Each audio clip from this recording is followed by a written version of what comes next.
Това означава, че имаме такова поручено желание, непоправено.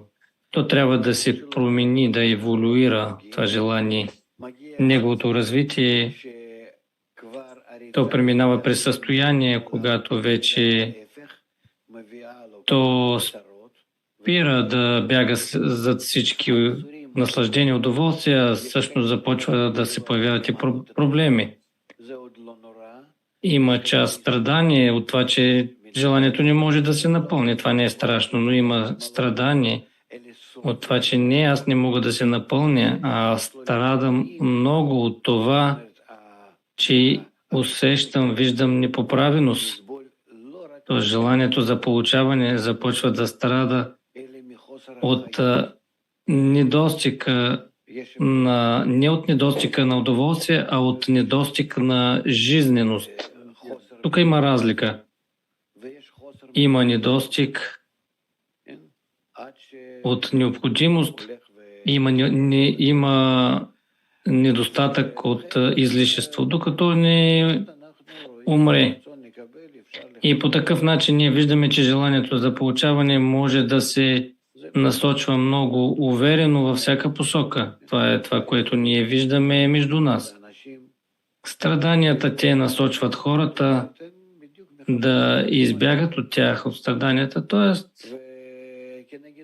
насочват ги там, където трябва. И има и друг път по отношение на този пътя на Тора, когато човек сам изяснява целта. Не, че страданията да го насочват. Те го насочват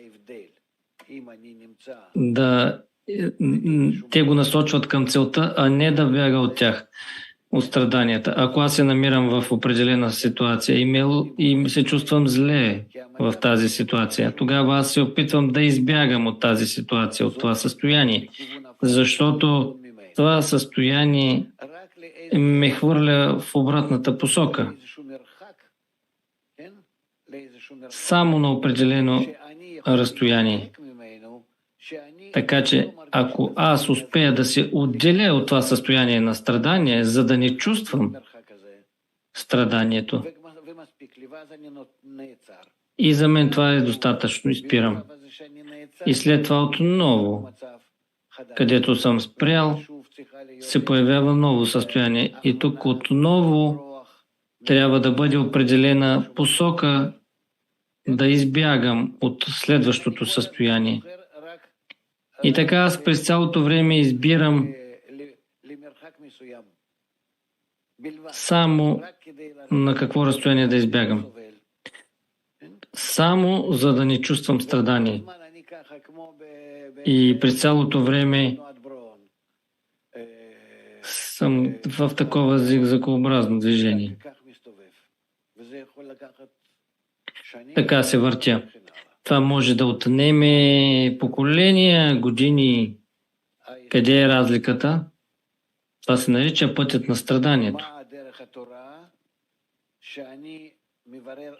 А в какво се изразява пътят на Тора?